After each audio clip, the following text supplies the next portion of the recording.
বিজেপির এক বিধায়ক কিভাবে ধর্মগ্রন্থকে তুলে অশ্লীল মন্তব্য করেছে। অসীম সরকার মশাই যে বক্তব্য দিয়েছে সেই বক্তব্যে একটা জিনিস স্পষ্ট যে দুই ধর্মের মানুষের মধ্যে দাঙ্গা যে কোনো টাইম লাগিয়ে যেতে পারে। ওর বক্তব্যতে সমাজে বিশৃঙ্খলা হতে পারে, হিংসা ছড়াতে পারে, খুনোখুনি হতে পারে, মারামারি হতে পারে, এক কথায় অস্থির পরিবেশ বাংলায় তৈরি হতে পারে। যে মন্তব্য করেছেন সেই মন্তব্য অফেন্সিভ মন্তব্য। আমি কয়েকদিন পরে কিন্তু এফআইআর অভিযোগটা করেছি, কিন্তু প্রশ্ন এখানে মমতা ব্যানার্জি কি এই মন্তব্যটা তার কানে পৌঁছায়নি বা তার পুলিশের কানে কি পৌঁছায়নি? খোঁজ নিয়ে দেখুন আপনারা। এই মন্তব্য মমতা ব্যানার্জির কাছে পৌঁছেছে, তার পুলিশের কাছে পৌঁছালেও কোনো ব্যবস্থা গ্রহণ করেনি। একটু ভাবুন, এত ঘন্টা অতিবাহিত হয়ে গেল, একাধিক অভিযোগ হয়েছে, শতাধিক অভিযোগ হয়ে গেল, এখনো পর্যন্ত মমতা ব্যানার্জি তার পুলিশকে নির্দেশ দিল না ওই সাম্প্রদায়িক মানবতা বিরোধী, ধর্ম বিরোধী শুধু নয়, মানবতা বিরোধী ওই বিধায়কের ঘাড় ধরে জেলের মধ্যে ঢুকানোর। তাই আপনাকে আমাকে সোচ্চার হতে হবে, আপনাকে আমাকে জাগ্রত হতে হবে, মমতা ব্যানার্জিকে প্রশ্ন করতে হবে আর কবে এদের বিরুদ্ধে ব্যবস্থা গ্রহণ করবেন। আপনি বলেছিলেন বিজেপিকে আটকাবো, বিজেপিকে আটকাবো, তাই আমরা আপনাকে অনেকে ভোট দিয়েছিলাম। কিন্তু বিজেপির নেতারা যে ধরনের কুৎসিত ভাষায় কোরআন শরীফকে নিয়ে আক্রমণ করলো, মিথ্যা কথা বললো, অর্ধ সত্য কথা বললো, মিসলিড করলো, মিসগাইড করলো, আগে পরে না দেখে ছোট্ট একটা কথাকে তুলে এমন বিভ্রান্ত করে সমাজকে বিছিয়ে দেওয়ার চেষ্টা করলো, তাদের বিরুদ্ধে কবে ব্যবস্থা গ্রহণ করবেন? 200-র অধিক ভাই মামলা হয়ে গেছে, প্রায় 200-র অধিক অভিযোগ দায়ের হয়েছে। আর কবে করবে গ্রেফতার? আর কবে করবে মমতা ব্যানার্জি? আমি জানতে চাই। এই সরকার তার কাজটা করেছে, মমতা ব্যানার্জি কি তার কাজটা করেছে? তাহলে আপনারা মমতা ব্যানার্জি হাতটা শক্ত করে হলোটা কি আপনি বলেন এবার? আপনি তো মমতা ব্যানার্জি হাতটা শক্ত করেছেন, শক্ত করে ওই হাতেই তো আপনার ক্ষতি করছে। আপনি যে হাতটা শক্ত করলেন ওই হাতি, ওনার নামটা কি, বিধায়কটা অসীম বাবুকে আগলে রেখেছে। যে হাতটা আপনি শক্ত করেছেন সেই শক্ত হাতে অসীম বাবুকে আগলে রেখেছেন। ওই হাতটা যদি আপনি দুর্বল করতেন তাহলে অসীম বাবুকে এতক্ষণ ধরে জেলের মধ্যে রাখত। এবার আপনি দুর্বল করবেন কি শক্ত করবেন আপনি দেখুন। মমতা ব্যানার্জি কি ভুলে যাচ্ছেন? তার কানে কি যাচ্ছে না? না জানার ভান করছেন, না দেখার ভান করছেন যে এমন এক কথা বলেছে ইসলাম ধর্মের অনুসারীদের বুকে আঘাত দিয়েছে, শুধু নয় সংবিধানকেও আঘাত দিয়েছে। সংবিধান যেখানে বাক স্বাধীনতার কথা বললেও এই ধরনের কারো ধর্ম, কোন বর্ণ, কোন জাত আক্রান্ত হতে পারে, বিভেদ তৈরি হতে পারে, হিংসা ছড়াতে পারে, এই ধরনের বাক স্বাধীনতা কোনোদিন সংবিধান দেয়নি। ওনাকে ঘিরে ধরিনি, ধরবেন না কেউ। চাইছে এটা, কিন্তু এটা চাইছে, মাথায় রাখবেন। আমি কি সমগ্র মতুয়া সমাজের মানুষ বা হিন্দু সমাজের মানুষ এই কাজটা করেছে একটা ওই অসভ্য লোকটি। আমি অসভ্য লোকই বলবো, সভ্য মানুষের মুখে কথা হয় না, সভ্য মানুষের কথা বলতে পারে না কোনোদিন। তাহলে আমরা কি করলাম? আইনের মাধ্যমে ওর ব্যবস্থা গ্রহণ করতে চাইলাম। এই আইনের মাধ্যমে আমরা তো ব্যবস্থা গ্রহণ করতে চাইছি, কিন্তু এই আইনে আমরা তো ফার্স্ট স্টেপ গিয়েছি, সেকেন্ড থার্ড স্টেপটা কার নেওয়ার দরকার? প্রথম থেকে সরকারের নেওয়া দরকার ছিল, সরকার নেয়নি, ঘুমাচ্ছে। তাই সরকার ঘুমাচ্ছে, আমাকে এগিয়ে যেতে হলো এফআইআর করতে। তাহলে এবার কি হবে? এটাকে বাস্তবায়ন করতে হবে, শাস্তির দিকে করতে হবে। এবার কাজ কি? প্রশাসনের। অভিযোগটাকে গ্রহণ করেছে, এফআইআর হিসাবে ট্রিট করবে। এফআইআর হিসাবে ট্রিট করার পরে ওনাকে নোটিশ পাঠাবে। 7 বছরের আগে যদি সাজার হয় তাহলে ওনাকে নোটিশ পাঠাতে হবে। আর 7 বছরের বেশি যদি শাস্তি হয়, যে অফেন্স করেছে তিনি, তাহলে নোটিশ পাঠাবার দরকার নেই, যাবে, তুলে নিয়ে চলে এসে জেলের মধ্যে রাখবে। এবার জজের উপরে নির্ভর হবে কি শাস্তি হবে, সেটা জজের উপর। আর এটাও লক্ষ্য রাখবো, আপনাদের বলে যাচ্ছি, যদি মমতা ব্যানার্জি ওনার বিরুদ্ধে নিজে থেকে তো আইনত ব্যবস্থা নিল না, আমরা অভিযোগ করছি, আমাদের অভিযোগগুলো নিয়ে যদি লঘু ধারায় কেস দেয়, এটাকে চ্যালেঞ্জ করে নওশাদ সিদ্দিকী আসল যে সেকশন পড়ার দরকার সেই সেকশন দেওয়ার জন্য আমি আইনের দ্বারস্থ হব, আমি মামলা করব। আপনাদের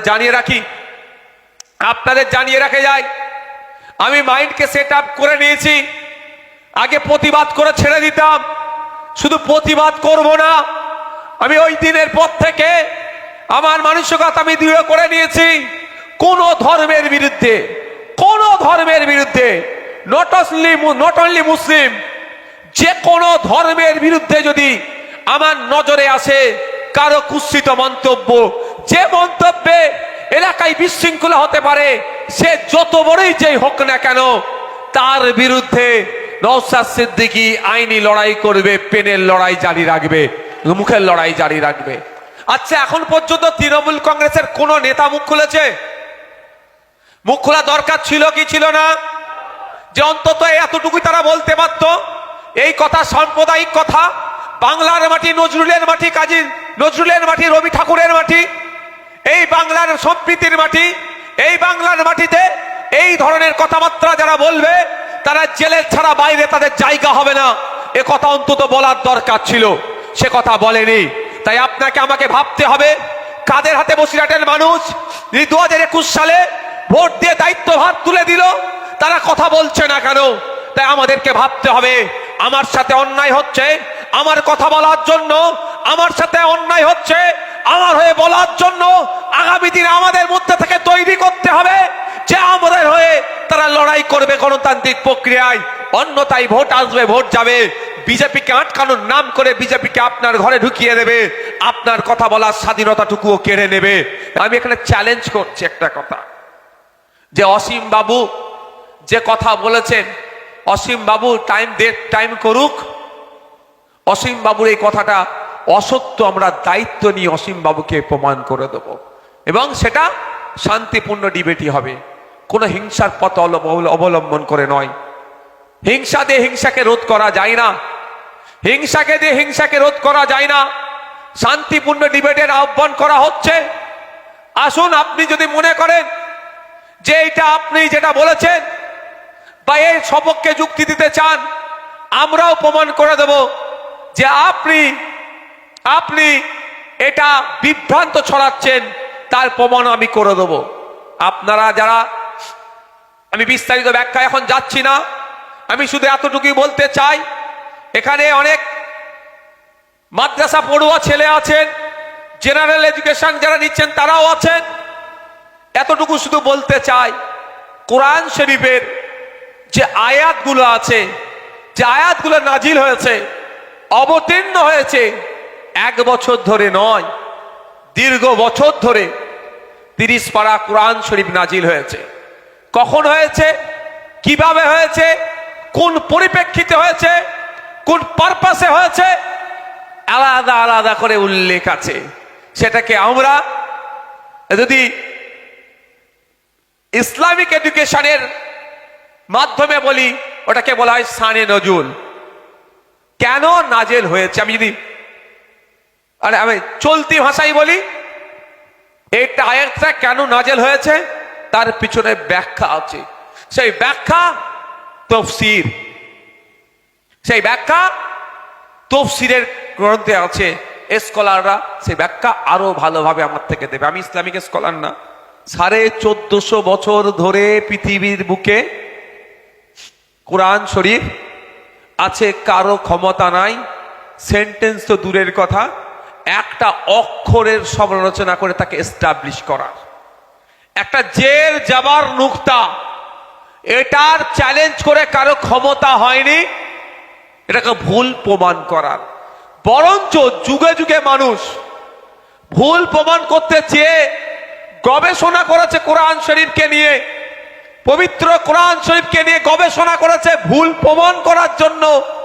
এন্ড অফ দ্য ডে, দিনের শেষে দেখা গিয়েছে 10 বছর, 12 বছর, হয়তো 8 বছর, 6 বছর গবেষণা করেছে, গবেষণা করে ভুল প্রমাণ করতে পারেনি। বরঞ্চ কোরআনকে যিনি সৃষ্টি করেছেন তার কাছে আত্মসমর্পণ করেছে। ইতিহাস আছে তো নাকি? আমার নজরে যদি আসে, হিন্দু ধর্মের দেবদেবী, খ্রিস্টান ধর্মে যীশু খ্রিস্ট, বা খ্রিস্টান ধর্ম নিয়ে, বা শিখ ধর্ম নিয়ে, ইসলাম ধর্ম নিয়ে, হিন্দু ধর্ম নিয়ে, যে কোনো ধর্ম নিয়ে যদি ধর্মগুরু থেকে শুরু করে দেবদেবীদের সম্পর্কে কোন কুৎসিত মন্তব্য করে, আমার পুরো মাইন্ডে আমি সেট আপ করে নিয়েছি, তার বিরুদ্ধে কেউ দাঁড়াক আর নাই দাঁড়াক, নওশাদ সিদ্দিকী তার বিরুদ্ধে এটাকে প্রতিরোধ করার জন্য গণতান্ত্রিক প্রক্রিয়ায় প্রথম দাঁড়াবে। এটাকে চলতে দেওয়া যায় না, এটাকে বন্ধ করতে হবে। সংবিধান এই ধরনের কুৎসিত ভাষায় আক্রমণ করার কোনো রাইট দেয়নি, বরঞ্চ সংবিধান আপনাকে আমাকে রাইট দিয়েছে। আর্টিকেল 25 গুগলে গিয়ে সার্চ করে দেখতে পারেন, বা যদি চান আমার গাড়িতে সংবিধানের কপি রাখা আছে। আর এখন তো সবার মোবাইল আছে, হাতে মোবাইল আছে না? আমার তো পকেটে মোবাইল আছে, চাইলে খুলে দেখতে পারেন যে ওখানে আর্টিকেল 25, সেখানে দেখতে পাবেন আপনি কোন ধর্মটাকে চুজ করবেন তার স্বাধীনতা আপনার আছে। আপনি ধর্মচারণ করবেন তার স্বাধীনতা আছে। ধর্মকে এক্সটেন্ড করতে চাইছেন, ধর্ম প্রচার করবেন, তার স্বাধীনতা সংবিধান আমাদেরকে দিয়েছে। তাহলে আপনি কে এসে যাচ্ছেন এই ধরনের অবাঞ্ছিত মন্তব্য করবেন? এই মমতা ব্যানার্জি আমার মনে হয় ব্যবস্থা গ্রহণ করবে না যতদিন না আপনি সোচ্চার হচ্ছেন গণতান্ত্রিক প্রক্রিয়াতে। আচ্ছা, আপনারা বলুন, বসিরহাটের উত্তরের মানুষ, আপনারা তৃণমূলকে ভোট দিয়ে জিতিয়েছেন তো? এখানের মধ্যে যারা উপস্থিত আছেন 90% মানুষ 2021 সালে তৃণমূলকে ভোট দিয়েছিলেন। ঠিক বলছি? 90% মানুষ। কিসের জন্য? বিজেপি সাম্প্রদায়িক শক্তি ওকে আটকানোর জন্য। এই কারণ, তাছাড়া কোনো কারণ নাই। এবার বলুন, ভোট দিয়ে আপনার ভোটটা বিফলে গেল না সঠিক কাজে লাগলো? বিজেপিকে আটকাতে পেরেছেন? হয়তো সংখ্যার জোরে বিজেপিকে আটকাতে পারেননি, কিন্তু বিজেপির প্রত্যেকটা কার্যকলাপ পশ্চিম বাংলার মাটিতে হচ্ছে। মব লিঞ্চিং, দলিতদের উপরে অত্যাচার, আদিবাসীর অধিকার হনন, পিছড়ে বর্গের উপরে অত্যাচার, মতুয়াদেরকে নাগরিকত্ব নিয়ে নাটক হচ্ছে, নবশূদ্রদের অধিকারকে কেড়ে নিচ্ছে, মুসলমানের উপর অত্যাচার হচ্ছে, ইসলাম ধর্মকে নিয়ে ছেড়কার হচ্ছে, কোরআন শরীফকে নিয়ে বাজে মন্তব্য হচ্ছে। হয়তো আপনি সংখ্যার বিচারে বিজেপিকে আটকেছেন, কিন্তু কাজকর্মে বিজেপিকে আপনি আটকাতে পারেননি। মমতা ব্যানার্জি আরো সুযোগ দিচ্ছে। আমি আজকে এটা কোরআন শরীফকে হয়েছে বলে বলছি না, কালকে আমার নজরে যদি পড়ে অন্য কোনো ধর্মগ্রন্থকে নিয়ে এই ধরনের মিথ্যাচার, অনাচার, বিভেদমূলক কথাবার্তা, আমি আপনাদের কথা দিয়ে যাচ্ছি, নওশাদ সিদ্দিকী ওই ধর্মগ্রন্থের পাশে দাঁড়িয়ে যারা মিথ্যাচার অনাচার করবে তাদের বিরুদ্ধেও আইনত লড়াই করবে।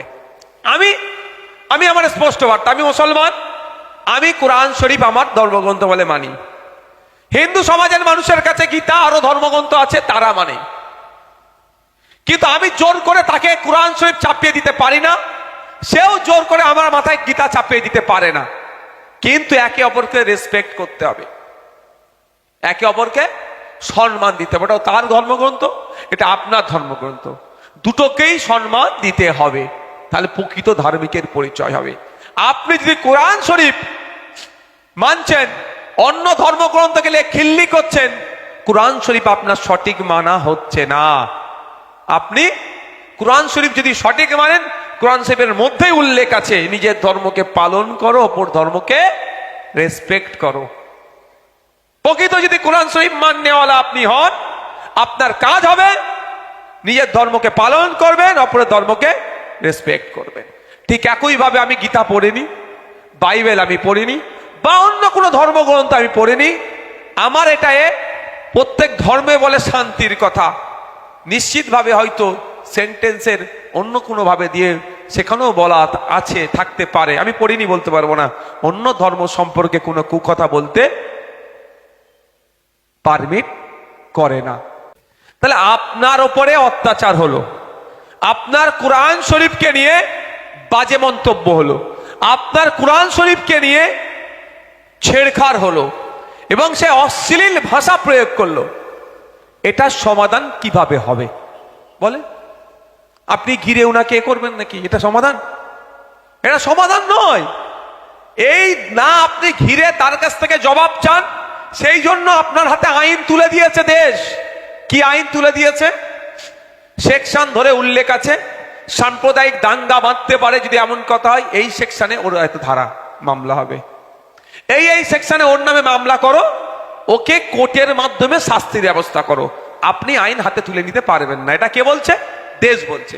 তাহলে আমরা সেই পথ অবলম্বন করব। আমার বড় ভাইজান কাকে ভোট দেওয়া বৈধ আর অবৈধ এই বিষয়ে কথা বলেছিল। আজকের দিনে আপনারা বুকে হাত দিয়ে বলুন যে সরকারের আমলে ইসলামকে তুলে, কোরআন শরীফকে তুলে বাজে মন্তব্য হচ্ছে, অশ্লীল মন্তব্য হচ্ছে, ওই সরকার চুপ থাকছে। এক প্রকার ওই মন্তব্যটাকে ওই সরকার মেনে নিচ্ছে। সেই সরকারকে নতুন দিনে ভোট আসছে, বৈধ হবে কি বৈধ অবৈধ হবে? আপনারা হাত দিয়ে বলুন, বুকে বলুন, বৈধ হবে তো না অবৈধ হবে? আমি এটা ইসলামিক মঞ্চ নয়, বৈধ অবৈধর আমি ফতোয়া দেব না। আপনারা নিচেরা ভাবুন। ইসলামিক মঞ্চ হলে, আমি ইসলামের কোনো বক্তা হলে আমি এটা বলে দিতাম, আমি রাজনীতির বক্তা, আমি ফতোয়া ফারাইজ দিতে পারবো না, না আপনাদের হাতে ছেড়ে দিলাম। এটাই তো আমার বড় ভাইজান বলেছে নাকি, কেন ভোট দেওয়া অবৈধ? সেই প্রসঙ্গটা না দিয়ে শুধু ভোট দেওয়া অবৈধ বলেছে। তাদের হয়ে আবার অনেকে চাটুকারিতা করছে যে আব্বাস সিদ্দিকী ভুল বলেছে। আজ পর্যন্ত আমি একটা কথা জোর গলায় বলে যাচ্ছি, আব্বাস সিদ্দিকী একটা কথা ভুল বলেছে কেউ প্রমাণ করতে পারেনি আর পারবেও না। আর যাদের জ্ঞানের অভাব, জ্ঞানের কম আছে, তারা এটাকে নিয়ে হই হই করেছে, তাদের পাবলিসিটি নেওয়ার জন্য, আব্বাস সিদ্দিকীকে অপমান করার জন্য। কিন্তু দিনের শেষে আব্বাস সিদ্দিকী ভাইজানের বক্তব্য এস্টাবলিশ হয়েছে, তিনি সঠিক বলেছেন।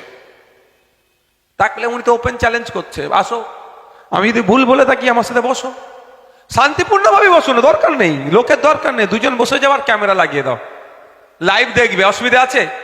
একদিকে আব্বাস সিদ্দিকী থাকবে, অন্যদিকে যদি মনে করে আব্বাস সিদ্দিকী ভুল বলে যাচ্ছে, বসুক, কি হবে? লাইভ চলবে, আমরাও দেখতে চাই, বলবে মনে হয়, তার বেলায় নেই।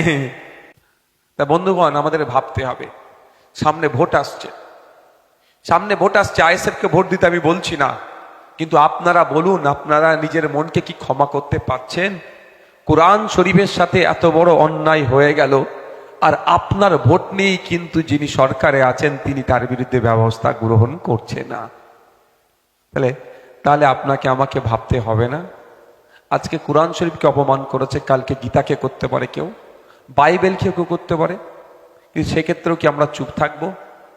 আমি আপনাদেরকে বললাম শুরুতে যে আমি কোরআন শরীফকে শুধু যেমন যেমন অপমান করেছে মামলা করেছি, অভিযোগ করেছি, আর যদি অন্য কোনো ধর্মগ্রন্থকে কেউ এরকম অপমান করে, আমি তার বিরুদ্ধে কিন্তু লড়াই সংগ্রাম জারি রাখবো।